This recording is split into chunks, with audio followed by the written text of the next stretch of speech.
രാവിലെ ഇനി എളുപ്പത്തിൽ റവ വെച്ചിട്ട് വട ഉണ്ടാക്കിയാലോ. ഇതിലേക്ക് ഒരു ഇഞ്ചിയുടെ കഷ്ണം, ഒരു വലിയുള്ളിയുടെ കാൽ ഭാഗം ചെറുതായി അരിഞ്ഞെടുത്തിട്ടുണ്ട്. അതിലേക്ക് 2 തണ്ട് കറിവേപ്പില, കുറച്ച് ചപ്പ് എടുത്തിട്ടുണ്ട്. ഒരു പാത്രം നമ്മൾ അടുപ്പത്ത് വെച്ചിട്ടുണ്ട്. അതിലേക്ക് 3 കപ്പ് വെള്ളം ഒഴിച്ചു കൊടുക്കുക. വെള്ളം നന്നായിട്ട് തിളച്ച് വരുമ്പോൾ അതിലേക്ക് ആവശ്യത്തിനുള്ള ഉപ്പ് ചേർത്ത് കൊടുക്കുക. ഇനി നമ്മൾ ഇതിലേക്ക് അരിഞ്ഞു വെച്ചത് ചേർത്ത് കൊടുക്കുക. 1/2 ടീസ്പൂൺ ഉണക്കമുളക് വറുത്ത് പൊടിച്ചത്, 1/4 ടീസ്പൂൺ കായപ്പൊടി, ഇത് കൂടി നമുക്ക് ഈ വെള്ളത്തിലേക്ക് ചേർത്ത് കൊടുക്കാം. നന്നായിട്ട് തിളച്ച് വരുമ്പോൾ നമ്മൾ ഇതിലേക്ക് 2 കപ്പ് റവ എടുത്തിട്ടുണ്ട്. അത് ഇതിലേക്ക് ചേർത്ത് കൊടുക്കുക. 2 കപ്പ് റവയ്ക്ക് നമ്മൾ 3 കപ്പ് വെള്ളം ഒഴിച്ചെടുത്തിട്ടുണ്ട്. അപ്പോൾ 1 കപ്പാണ് എടുക്കുന്നതെങ്കിൽ 1.5 കപ്പ് വെള്ളം നമ്മൾ ഒഴിച്ചു കൊടുക്കുക. നന്നായിട്ട് ഇളക്കി കൊടുത്ത് റവ നമുക്ക് വേവിച്ചെടുക്കാം. റവ നന്നായിട്ട് വെന്ത് വന്നിട്ടുണ്ട്. ഇതുപോലെ ഇതിലെ വെള്ളമൊക്കെ ഒന്ന് വറ്റി വരുമ്പോൾ നമുക്ക് തീയൊന്ന് ഓഫ് ചെയ്യാം. 1/4 ടീസ്പൂൺ ബേക്കിംഗ് സോഡ, 2 ടീസ്പൂൺ വെളിച്ചെണ്ണ കൂടി വെച്ചെടുത്തിട്ട് നമുക്ക് നന്നായിട്ടൊന്ന് കഴിച്ചിട്ടെടുക്കാം. റവ നന്നായിട്ടൊന്ന് കഴിച്ചെടുത്തിട്ടുണ്ട്. ചട്ടി അടുപ്പത്ത് വെച്ചിട്ടുണ്ട്. ഇനി അതിലേക്ക് നമുക്ക് കുറച്ച് വെളിച്ചെണ്ണ ഒഴിച്ച് കൊടുക്കാം. അപ്പോൾ ഇതിന് കുറച്ച് റവ എടുത്തിട്ട് നമ്മളെ കൈൻ്റെ അടി വെച്ചിട്ട് ഉരുട്ടിയെടുത്തിട്ട് നമ്മളെ വിരലേറ്റൊരു ഹോൾസ് ഇട്ട് കൊടുക്കുക.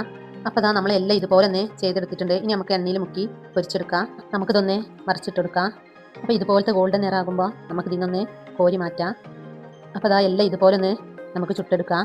ഇനി നമുക്കിതിലേക്ക് ഗ്രീൻ ചട്നി തയ്യാറാക്കാം. അതിന് വേണ്ടിയിട്ട് 4 പച്ചമുളക്, 4 ചെറിയുള്ളി, 1 വെളുത്തുള്ളി, 1 ഇഞ്ചിയുടെ കഷ്ണം, കുറച്ച് ചപ്പും എടുത്തിട്ടുണ്ട്. മിക്സിൻ്റെ ജാറിലേക്ക് 1/4 കപ്പ് തേങ്ങ എടുത്തിട്ടുണ്ട്. നമ്മൾ എടുത്ത് വെച്ചിട്ടുള്ള ഇതുകൂടി നമുക്ക് ഇതിലേക്ക് ചേർത്തെടുത്തിട്ട് 1 ടീസ്പൂൺ തൈര് വെച്ചിട്ട് ഒന്ന് അരച്ചെടുക്കുക. അപ്പോൾ അരച്ചെടുത്തിട്ടുണ്ട്. അപ്പോൾ നമ്മുടെ വട നല്ല സോഫ്റ്റായി ക്രിസ്പി ആയി കിട്ടിയിട്ടുണ്ട്. പുറം ഭാഗം നല്ല ക്രിസ്പി, ഉള്ളുഭാഗം നല്ല സോഫ്റ്റ് ആയി കിട്ടിയിട്ടുണ്ട്.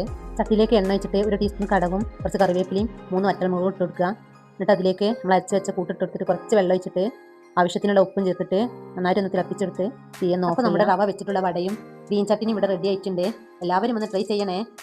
കൂടെ തന്നെ ഇതുപോലുള്ള ഈസി റെസിപ്പികൾക്കായി ലൈക്ക് ചെയ്യാനും ഷെയർ ചെയ്യാനും സബ്സ്ക്രൈബ് ചെയ്യാനും മറക്കല്ലേ.